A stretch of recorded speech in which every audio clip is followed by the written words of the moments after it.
This is Steve Harper, and you're watching the TV Writer Podcast. My name's Gray Jones, and I want to welcome you to the TV Writer Podcast, partner of Script Magazine, episode 105 for July 7th, 2020. Well, today I'm so pleased to bring you an interview with TV writer, playwright, and actor Steve Harper, who has written for Covert Affairs, American Crime, and most recently, God Friended Me. You're going to love the interview. He is a very well-studied person. He went to not only Yale, but also Harvard and Juilliard. And he's written over 20 plays. He's acted in a number of TV series, and he's produced web series that got somebody nominated for an Emmy, and just a whole bunch of stuff. You'd think that all of these things are separate things, being a playwright, being an actor, being a TV writer, but as he shares it, he shares how these things are all blended together, and his experience in the other fields has really informed his writing in television. This week's episode is once again sponsored by Pilar Alessandra, the author of the Coffee Break screenwriter and On the Page podcast, and she is again offering a 10% discount off one of her interactive online classes. This one is Writing TV, and it runs 4 Saturdays from July 11th to August 1st. In the first 3 classes, Pilar helps you create a series pitch, world, cast, and pilot. Class 4 is all about the business, and here Carol Kirshner takes over, discussing staffing, selling, and obtaining representation. The class is open to TV writers at all levels and is taught through Zoom in real time. To get your 10% off, use the coupon code ONTHEPAGE10 at checkout. You're going to love the interview and his story, and so let's roll. Well, this is Gray, and I am here with Steve Harper, who is a TV writer, playwright, and actor, and was written for Covert Affairs, American Crime, and most recently, God Friended Me. How are you doing, Steve? I'm doing great. Really happy to talk to you. And I've been watching your podcast. It's been really fun to have people that I know and that I know about.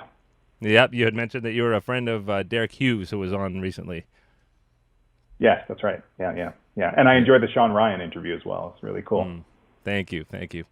Well, let's talk about you. I mean, I'm really fascinated about your story for a number of reasons. But I love it, especially in your bio, how you mentioned growing up in New York with a Catholic father and a mother obsessed with Stephen King and true crime novels.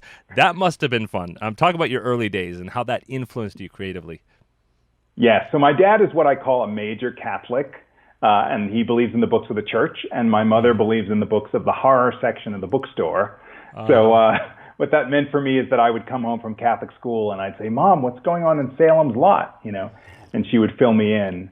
And so consequently, I feel like I grew up thinking about the idea of not only what was going on on the planet that we could see, but also what was going on that we couldn't see.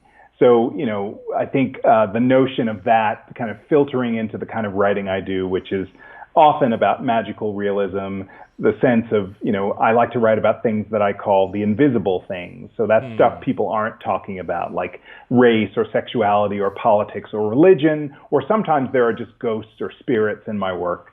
And that's really what sort of informs the way I see the world. Very cool. And I know we'll talk about God Friended Me a lot later, but that probably was a good fit for that show.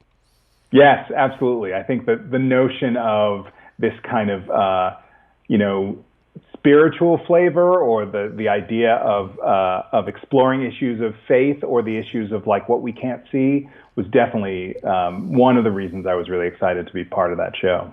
Very cool. Now, you are extremely well studied. I mean, Yale and Harvard and Juilliard. Talk about that. Yes. Well, one of the things I say about that is that like that and a Metro card will get me across town. So ultimately, I still, put my shoes on one at a time like everybody else. At the same time, part of the explanation of that is my father and my mother were both in the New York City school system. That's where they met.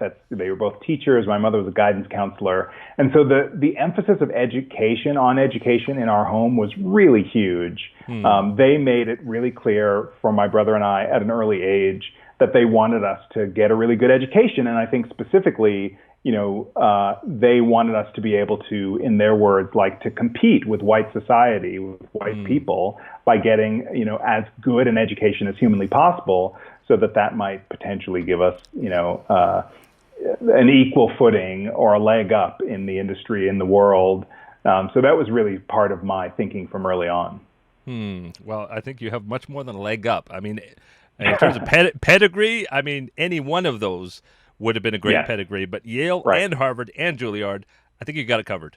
Yeah, what can I say? I'm a doer. But also, I mean, my mother she really sort of planned it out. I went to a specific school on Long Island that she thought would be potentially a good feeder school to an Ivy League school, and that was a Quaker high school, so all the way on the other side of Long Island, and it was an interesting kind of culture shock experience of wearing jackets and ties and going to Quaker meeting every Thursday, and it was very sort of specific and deliberate plan on my mother's part, which I'm really grateful for, actually. Yeah. And now you started out primarily playwriting. Talk about that. Yeah. So I think early on I really wanted to be an actor, and I had done, there were so many things that I had done as an actor. I'd actually gotten my first agent when I was a senior in high school, and had auditioned for a ton of stuff. Yeah. So that was kind of miraculous. There was a woman, a girl who went to my high school who also went to this performing arts center in the next town over on Long Island where I grew up.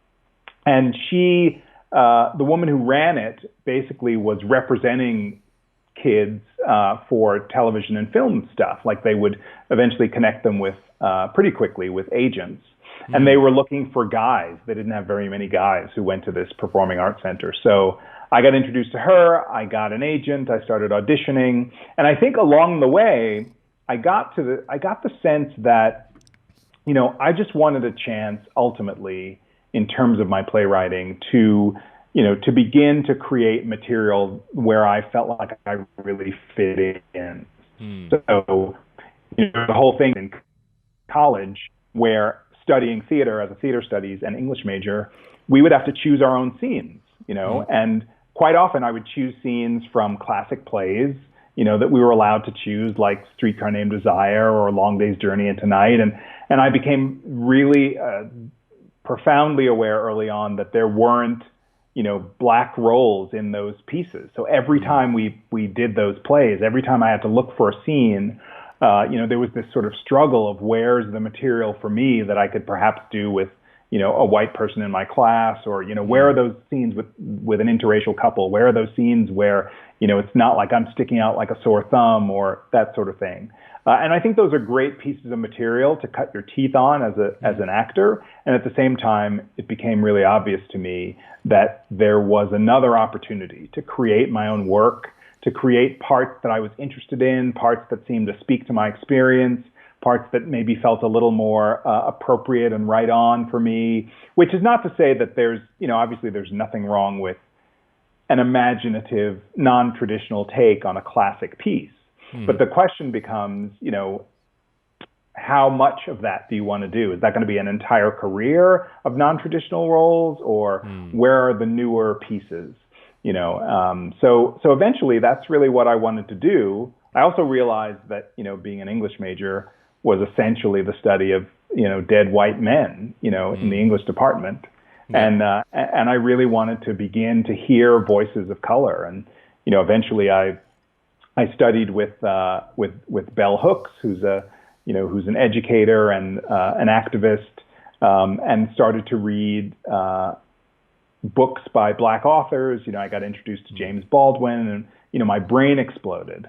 And I think from that space, I started to say, well, what kinds of things can I write, can I create, that come out of this sort of a different kind of consciousness. And that's really what led me to playwriting. And you didn't do this in a small way. You workshopped / produced over 20 plays. Talk about that.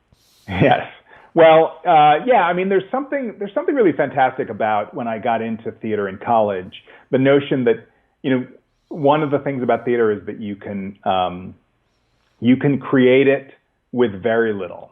So you get a handful of people, you get a dining hall, you get a a squash court, you get a little, space, a couple of seats, some people, and you can create stuff. So very early on, I learned that was part of my calling in a way. I spent one summer in college working for the Yale Summer Children's Theater, and we had like 5 shows, and we would tour the projects in New Haven, and we went to a prison as well and did like theater workshops, and the sense that we could have these shows and like put up a little backdrop and entertain kids like all over Connecticut, was part of what I really learned. So eventually I had been working in a writer's group, and a friend of mine had wanted to produce an evening of theater in New York at an off-Broadway theater, which he rented, and he invited me to be part of it. And, it was really amazing to see my work in front of an audience.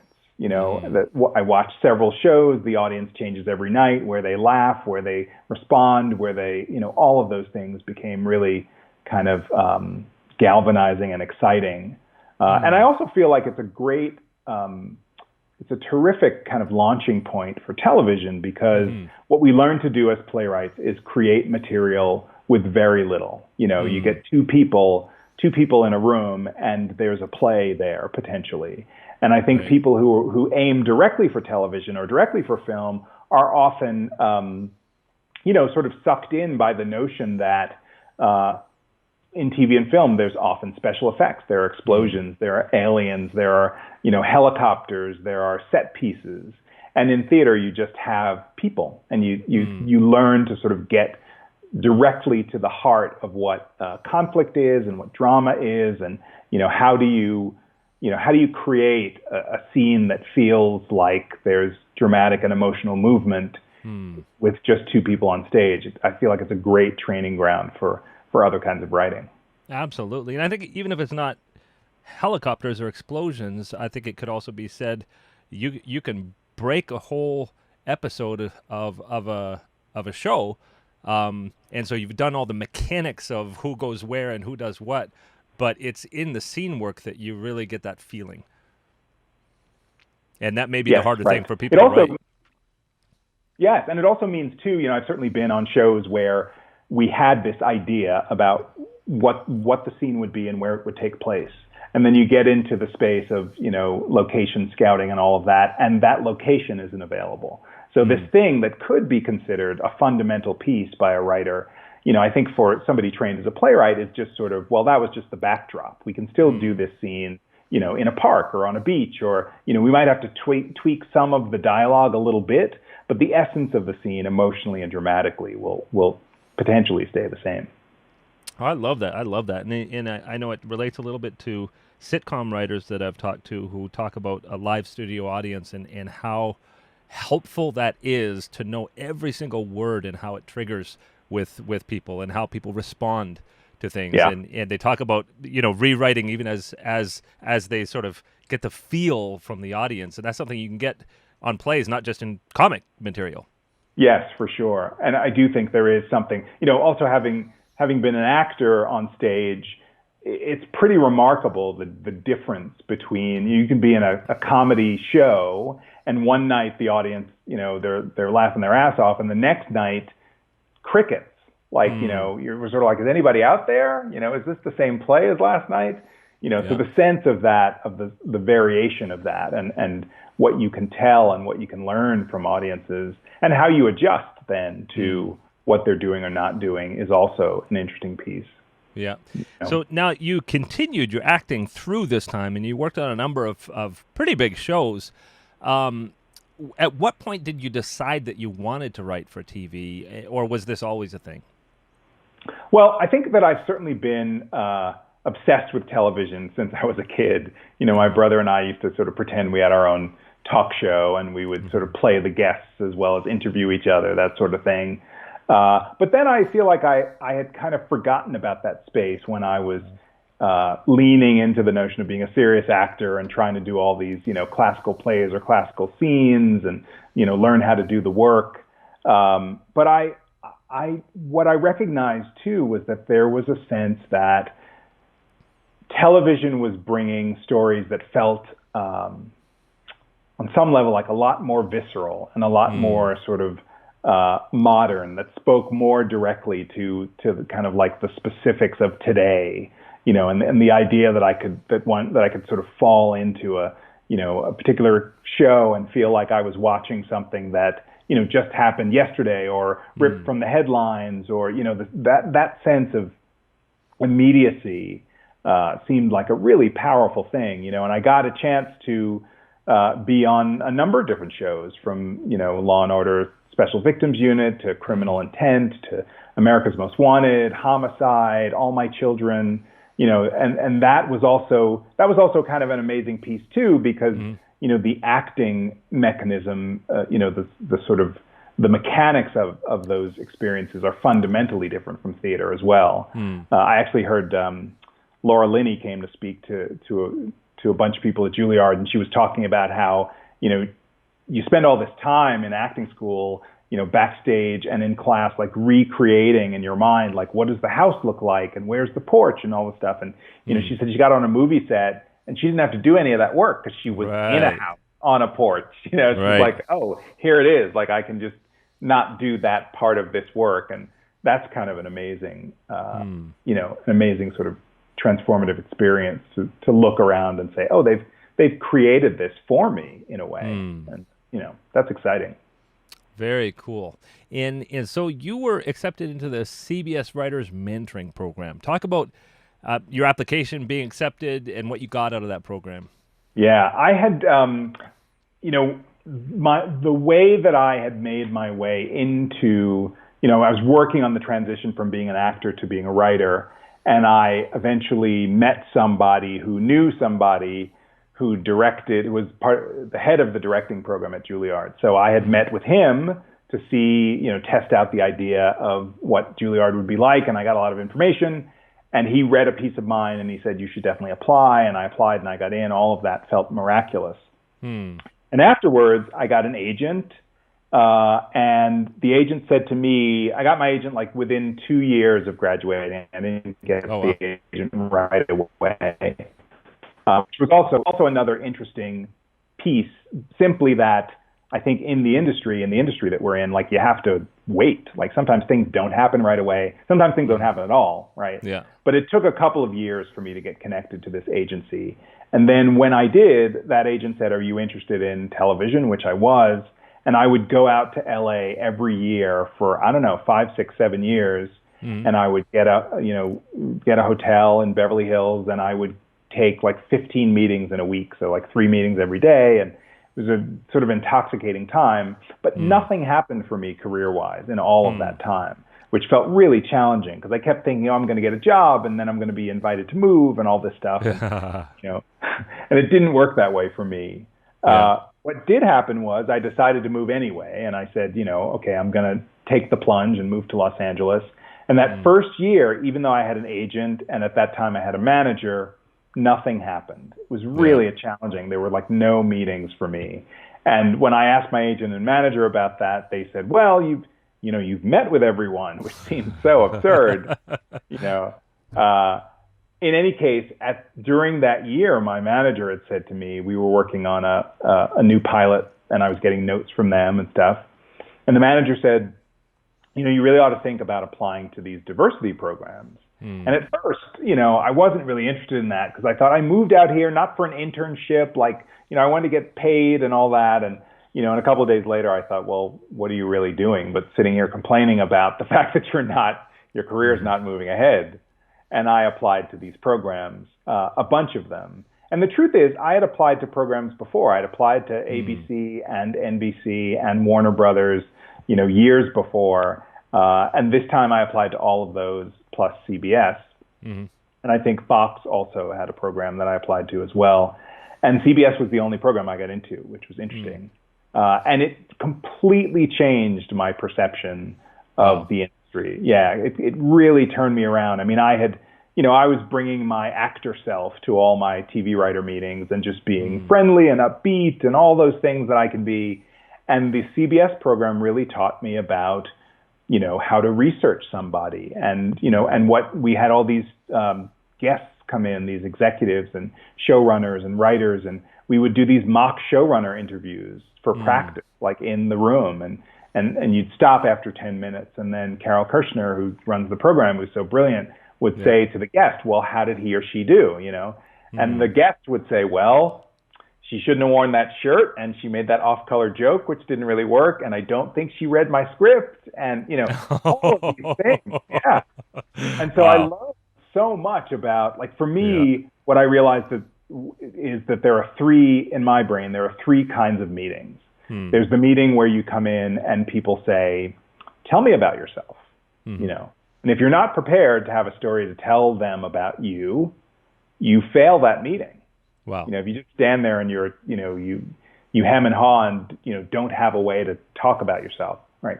So the second kind of meeting is, tell me about me, right? So if you haven't done research on the person you're meeting with and you can't talk about the shows they've been on or ask them questions about their own journey, then you fail that meeting.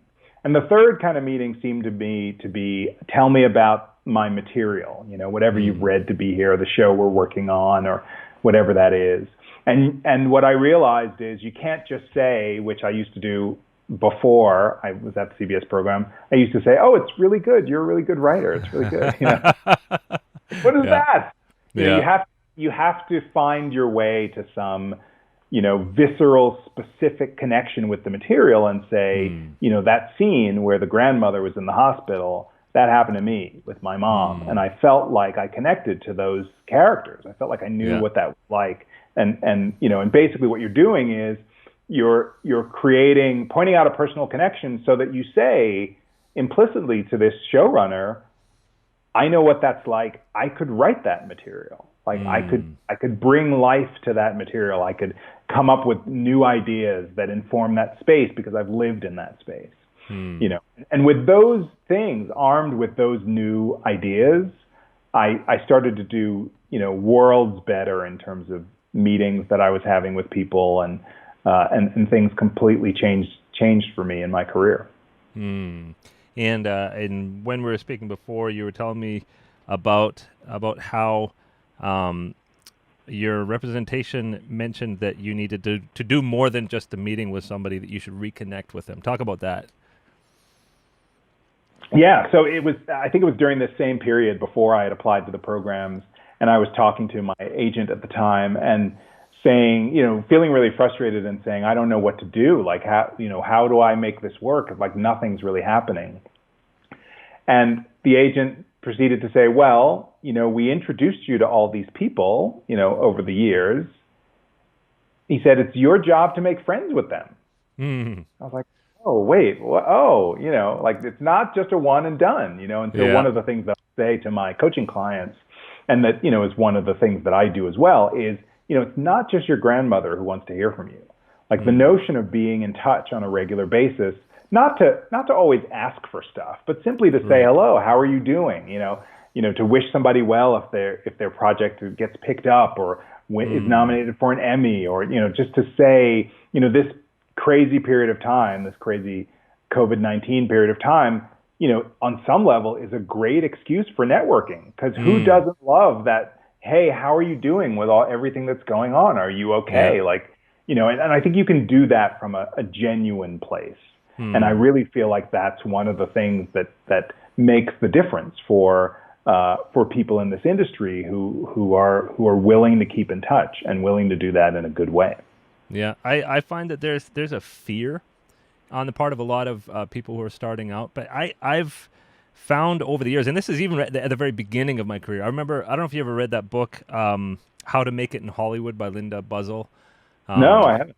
Oh, really great book. A little dated now, but one of the things she talked about was, she codified a bit of that. Never ask for something when you're in a meeting like that. But just the idea of reaching out to people and saying, I would love to have coffee with you and just pick your brain about what you do.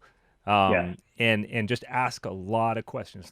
People love talking about themselves, and I've found, I can't remember the last time somebody said no. I've reached out to showrunners, I've reached out to directors, I've reached out to all kinds of people in the industry, just saying, hey, do you want to grab coffee and talk about what you do?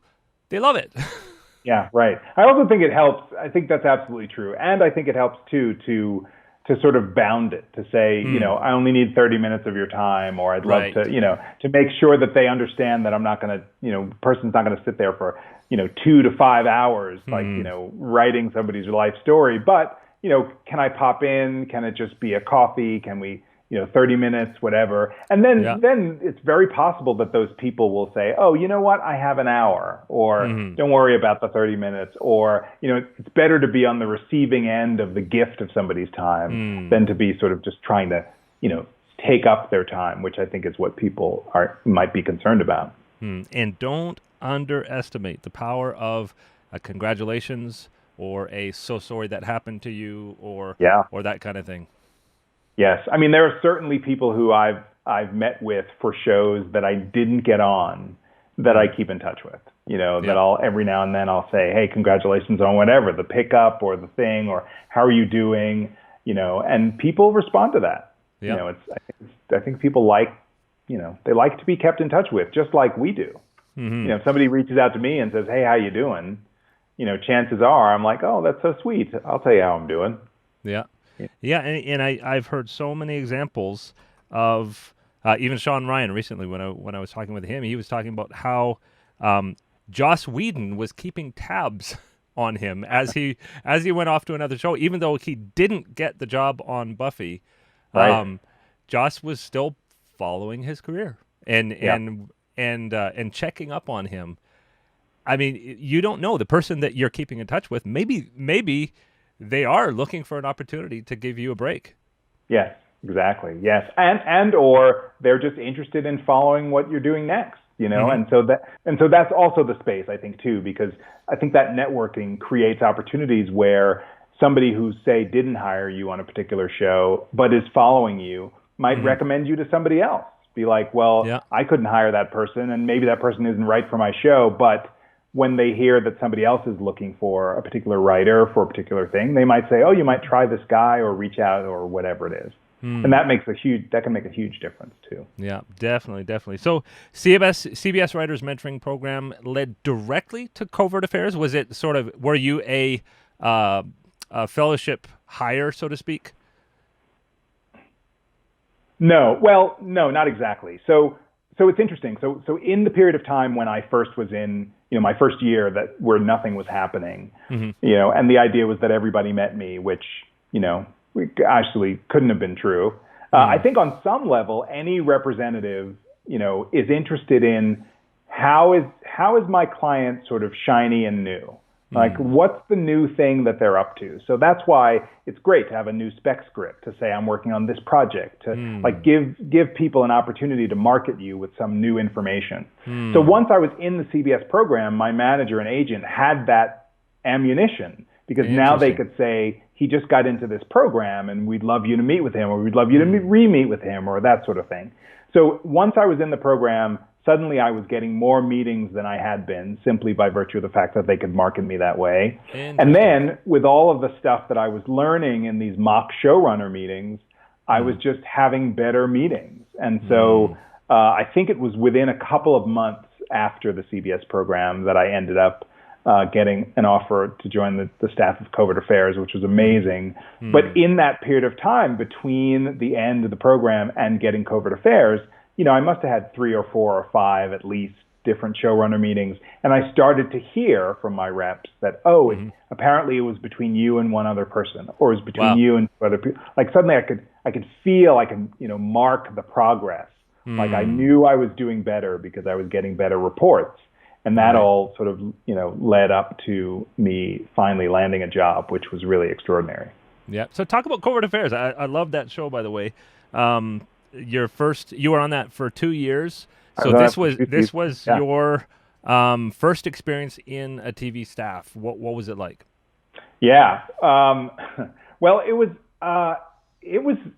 great, and it was scary. One of the things that I got to do in the CBS program, which was also terrific, is most people get a chance to sit in on a writer's room during the CBS experience. So I'd gotten to sit in on Hawaii Five-0 in the first season of that show, and I actually got invited back. So I had spent 2 days in the writer's room at Hawaii Five-0, which was pretty cool. So I had a sense of what the architecture of the writer's room was, but obviously it's a whole different thing to sort of be, to be one of the writers in the room. And one of the things that we talked a lot about at CBS, which I think is always great advice, is to feel your way through the room. Like you got to sort of, it's like you're invited to dinner at somebody's house. So what is it like to be at their house? Are people raucous and talking all the time? Do people talk more than eat?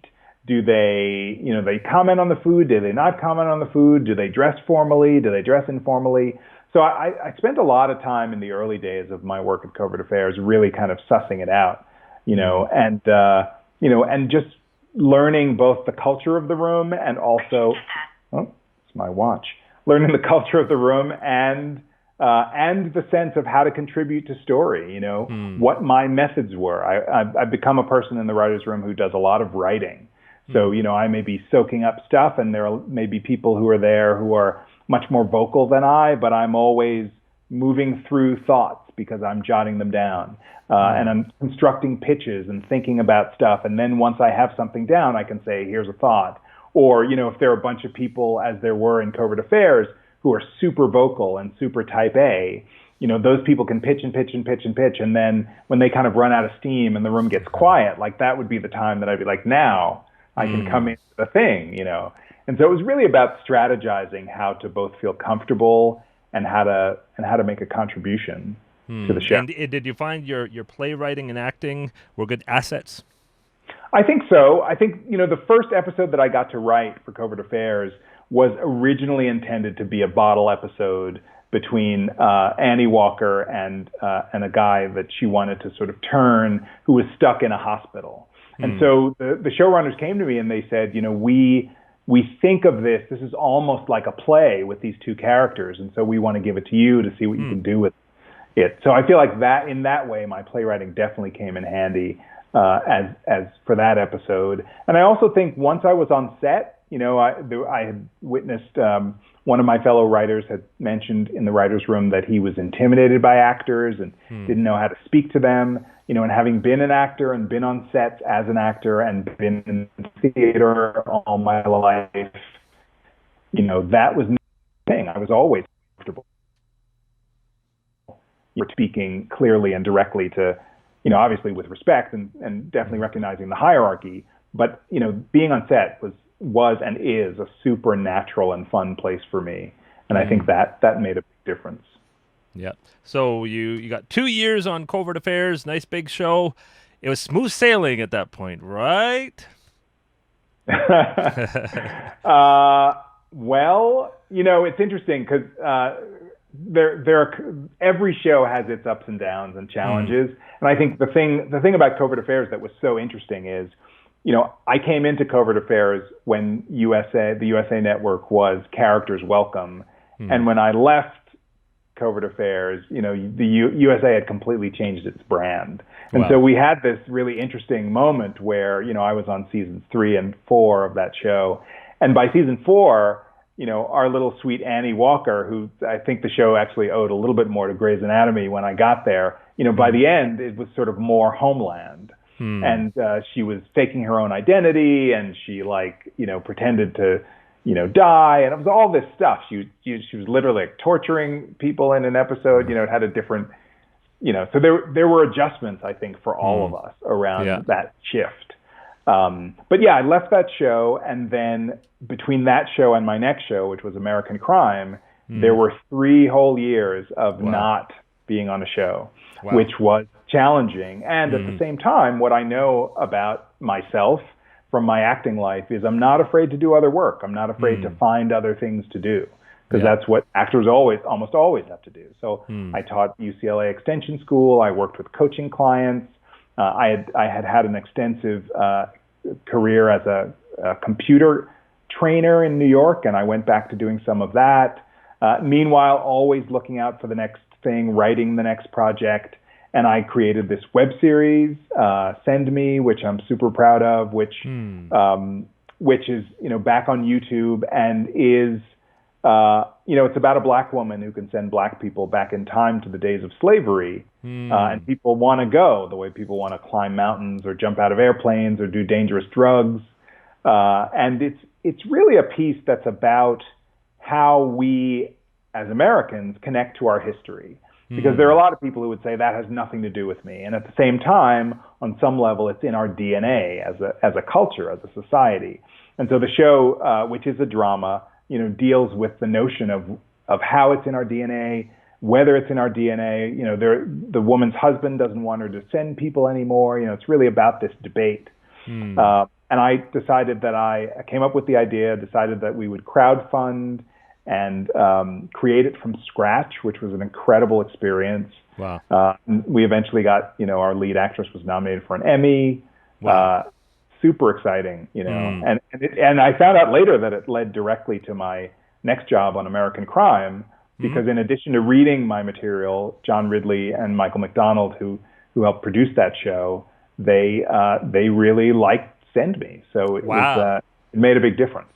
Very, very cool. Yeah, so I certainly think that in terms of show running, my experience with Send Me felt like it was perhaps the most, directly translatable to that. And in fact, I'd gotten the advice before I made the web series that would be a really great thing to do in terms of the industry. The notion of writing something, hiring people, working with directors, working with crew, working with a production team, masterminding on some level all of the publicity and all of the advertising, and applying, I was the payroll guy as well, and I did the Emmy campaign, and we did a lot of different things. So I feel like that was definitely in that space for me. And I also want to say too, I just recently put Send Me back up on YouTube, so it's all of the first season, all 40 minutes of the first season are there. And if you go to YouTube and type in Send Me web series, you'll find it there. And I've begun to think about, whatever the future of Send Me might be as well. So, very cool. Very cool. Well, we will sort of end that part of the discussion. And I did want to talk a little bit, with your permission. We're recording this in early June, and there's a lot of unrest right now. And I mean, from my perspective, I think one of the biggest positives about this time is that people are asking questions that they've never asked before. And I think as a non-black person, it's all I see people are coming to face with the ignorance that a lot of Caucasians have had about these issues. And it's I mean, there have been some negatives, but I see a lot of positives coming from this. Do you feel comfortable about talking some of your experiences as an African American writer and actor, and what challenges you may have faced over the years? Yeah, I mean, it's a big topic, and there are a lot of things to potentially to say. One of the things that I agree with you with, though, is that I think it is good that white people are getting the opportunity to look at themselves, to look at their own, internalized racism, their own blindness to some of the things that have been going on. Because certainly, for people of color, for black people, I know, that from whatever, age 8 or 10, like I've been aware of the disparity. I've been aware of, growing up as a kid watching television, I've been aware of decades upon decades upon decades of watching TV shows and investing in TV shows about people who don't look like me. And so that kind of disparity, that kind of, almost like, not exactly, but almost like watching a science fiction show. Like I've been watching other people's stories for as long as I can remember. And so the notion of the awakening that I think is happening for white people now is both gratifying, but also kind of like, finally. Because people who look like me have been working with these issues and these challenges and these awarenesses for decade upon decade upon decade.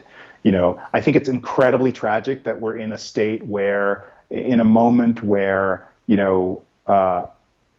this particular death, this particular murder of this particular man is sparking people to action. I feel like on some level that's good. And on another level, it feels heartbreaking that we've been doing this, especially in the age of cell phones. We've been seeing people die for year after year after year after year after year after year. And there have been so many people who have just been making things business as usual. So I feel like there's I'm happy to see the bits of movement. I'm really looking for larger pieces of change, and I'm really hoping that happens. And I think the other thing that I've been saying to a lot of my white friends is, I think a lot of the change is up to the dominant culture people. We've been fighting, we've been marching, we've been complaining about these things to deaf ears and continuing to see these Black men and women getting killed. So I feel like for all of the dominant culture folks out there who are asking what they can do, what they can do is some of what's been happening is to march, is to donate, is to speak to representatives, is to speak back to each other, is to begin to raise the awareness that I think only dominant culture people can do. Well, and I also want to say too that there's something ironic, I think. Look, I empower white people to get stuff done, and I find it ironic in this moment. This is perhaps the only moment in my life where dominant culture people have come to me and said, "What do I do?" Like, wait a second. Yeah. You guys are the ones who, on some level, societally have this power. So rather than come to me and ask me what you should do what you've done in all of these other spaces where you've led and made change and made things happen. Use those skills to continue to make these things happen. Yeah. Well, I think there's an ignorance that goes very deep. And I liken it a little bit to the whole Me Too movement, and how for most people, all this stuff was just, they were completely oblivious to it. And then all of a sudden, as one thing surfaces, another thing surfaces, another thing surfaces, and we realize, oh my goodness, like big respected people in Hollywood have been perpetrators of great evil. And it took that movement to really open people's eyes to just how much this was happening. I remember, Derek Hughes. He was sharing at a recent panel how even as a very successful person in Hollywood, and he's a 50% mix. He's half Japanese, but he says that he has to plan extra time to get to any meeting because of the high likelihood that he's going to get stopped by the police. And when he said that in the panel, it was just something it never even occurred to me. Like, how could that be? We're California, Los Angeles. We're so progressive, and it's something that I just don't see until he said that, and I realized, wow. It doesn't matter what field you're in or how successful you are. This is just a part of his life. Yeah. Well, I think that the notion of whatever the education space is a really important notion right now. The recent Color of Change report, which is an organization that takes a look at these things, and I was just on their website last night. The statistic is 90% of showrunners are white. Wow. Like 90%, and 2/3 of shows have no Black writers. Wow. 17% of shows have one Black writer. So, these are the things that I think can't be ignoring anymore. We really have to begin to look at, what is it that can shift? What is it that can shift? And how can people begin to sort of open their minds and hearts and actually make real change rather than just talk about it or just be in a space of shame or shock? It's really beyond time for things to change. And I would go further, and this is just a general impression I get. There's sort of the Black movies or the Black shows, and people who aren't of color aren't typically watching those in the same numbers. And I think the change, television has a huge power to change, but it's going to come from the show that the non-Black person is watching. And that's the show that needs the Black writers on staff. That's the show that needs the Black characters. How do you think that's going to change? I think one of the things that needs to happen is that people, look, I intellectually understand that we all, to sort of harken back to my homeless analogy, we all like to be with people we're comfortable with. Mm-hmm. And part of the the recognition is that that for me and for a lot of people of color who based on my background or whatever, like I have been used to being in spaces that are mixed. Mm-hmm. That's been my life by definition. And there are a lot of white showrunners for whom that's not true. Their comfortable spaces are spaces where everybody looks like them. Mm-hmm. Well, I think it's time to consciously shake that up. Mm-hmm. And for those people to say, I'm going to try something different, But I also think it's an opportunity for more, education and promotion of the Black people who, not only letting more people of color of all kinds and diverse people, gay, lesbian, transgender, all people into the rooms, but also to be in the space of nurturing and mentoring those people so that they rise. Because one of the things that we continue to see is, the people who repeat staff writer for 3 seasons. Oh, diversity hires are the worst. Diversity hires. Yeah, I've heard so many stories of, they don't get the bump when everybody else does because they were a diversity hire. Right, because that's the way people sort of look at them and think about them. I think that it is good that people are getting into writers' rooms. Having gone to the CBS program, I know that my first season on Covert Affairs, my salary was partly or entirely paid for not by the showrunners. So there was money that brought me into the room.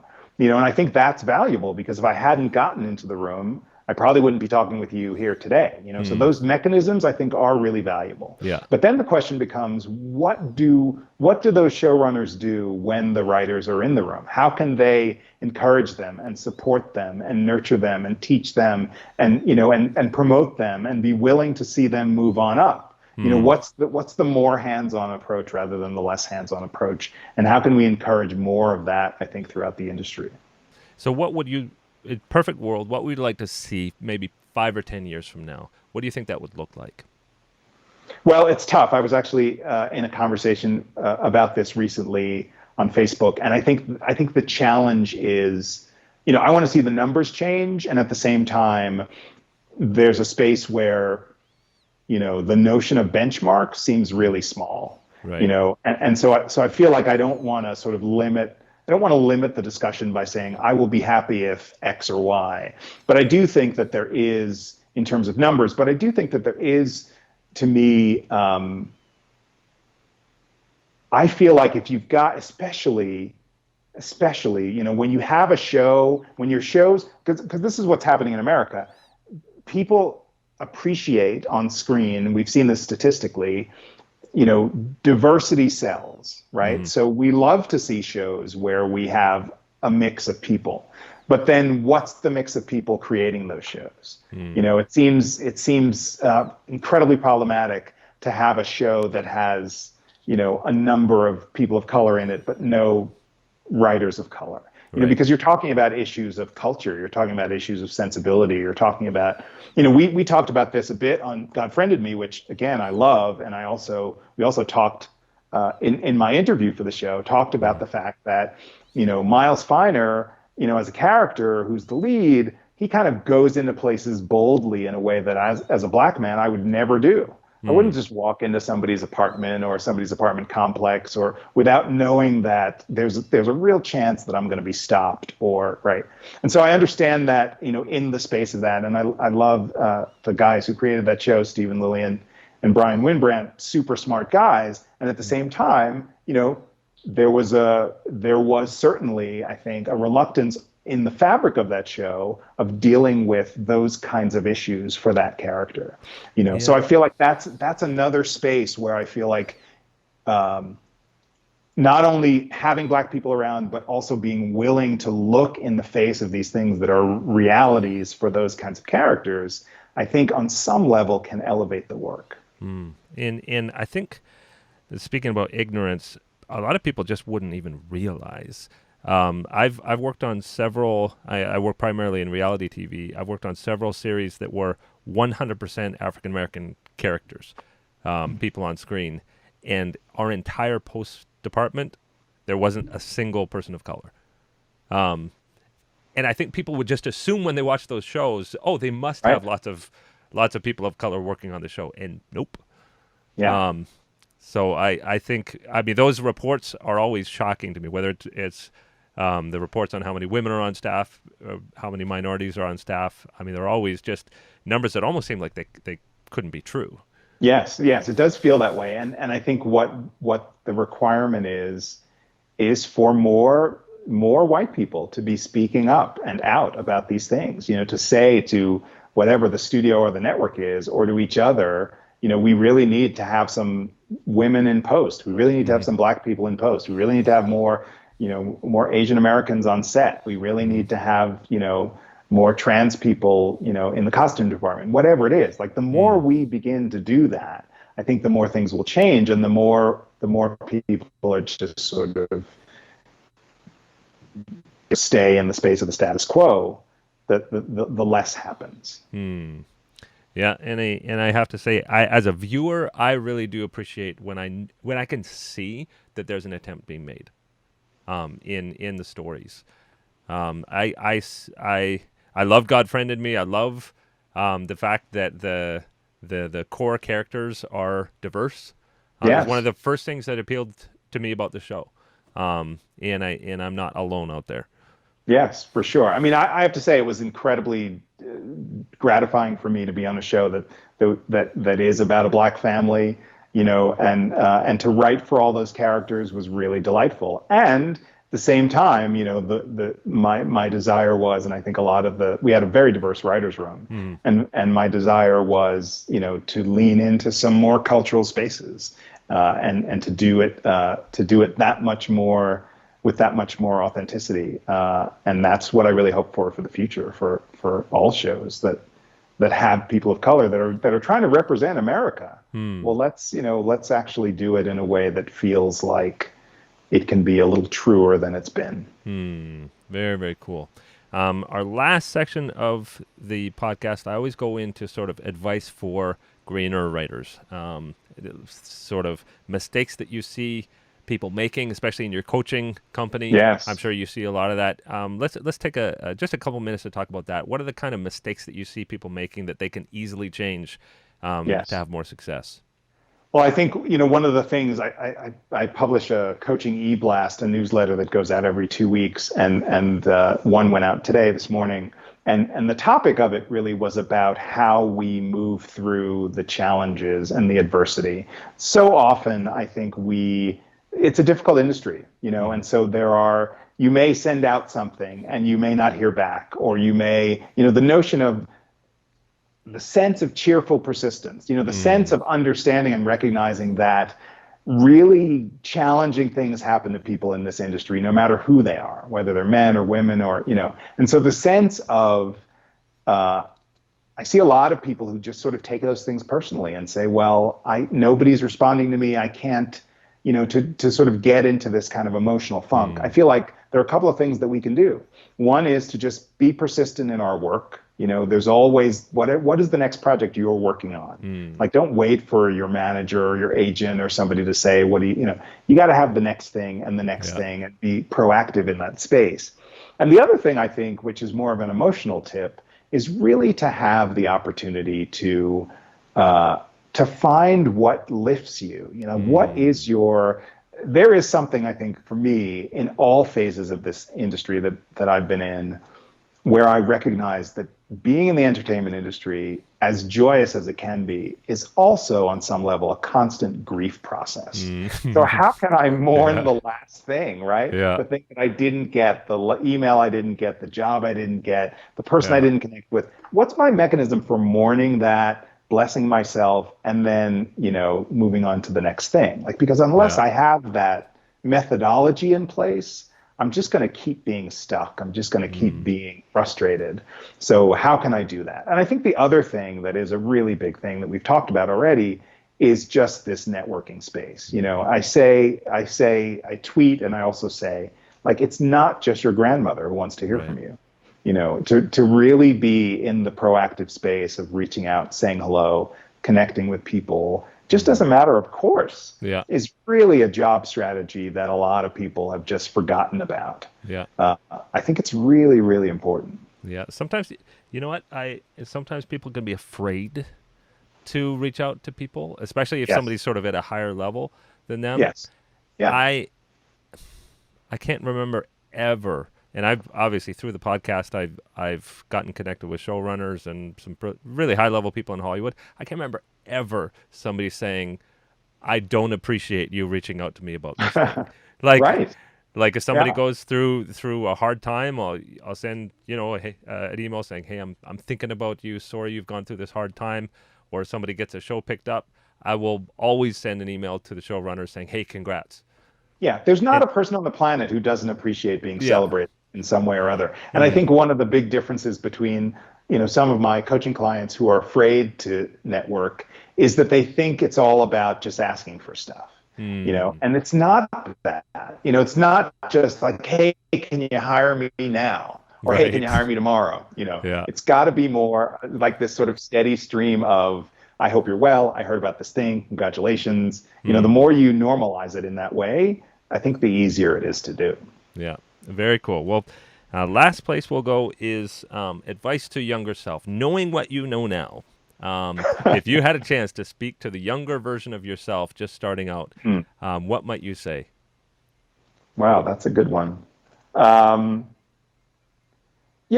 might just say, you're doing great.